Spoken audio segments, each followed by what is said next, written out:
Hi friends, నేను నిన్న కొబ్బరి మిల్క్ తీసి దాన్ని రైస్ వండిన. ఇవాళ ఆ మిగిలిన పిప్పితో ఒక గ్లాస్ రైస్ వేసి దాంతో దోశ బ్యాటర్ తయారు చేసిన.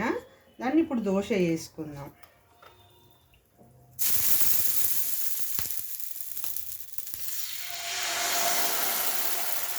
ఇందులో ఏం వేయలేదు, ఓన్లీ కోకోనట్ రైస్ మాత్రమే. ఏ పప్పు వేయని అవసరం లేదు, ఏమి వేయని అవసరం లేదు.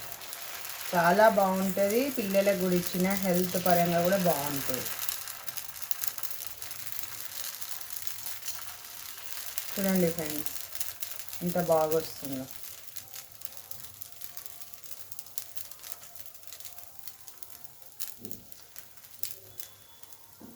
కొద్దిగా కాలనియాలి, దాని అదే లేచేస్తుంది. ఒక స్పూన్ తీసుకుందాము. కొద్దిగా ఆయిల్ వేద్దాం. ఇష్టం ఉంటే వేసుకోవచ్చు, ఆయిల్ వేయకపోయినా పర్వాలేదు, మీ ఇష్టాన్ని బట్టి ఉంటుంది. అది కూడా లైట్గా వేసినామా అంటే వేసినామా అని. కొందరు మూత కూడా పెట్టుకుంటారు. దీని మీద దోశ మీద మూత కూడా పెట్టేయచ్చు. చూడండి ఫ్రెండ్స్, ఇట్లా లేస్తుంది.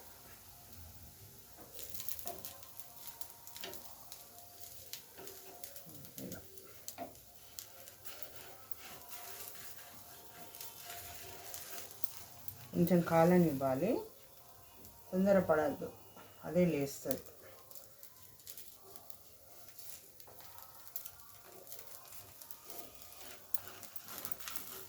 దేవుని దగ్గర కొడతాము డైలీ, ఫ్రైడే, కొందరు మండే కొడతారు, కొందరు సాటర్డే కొడతారు కదా కొబ్బరిని.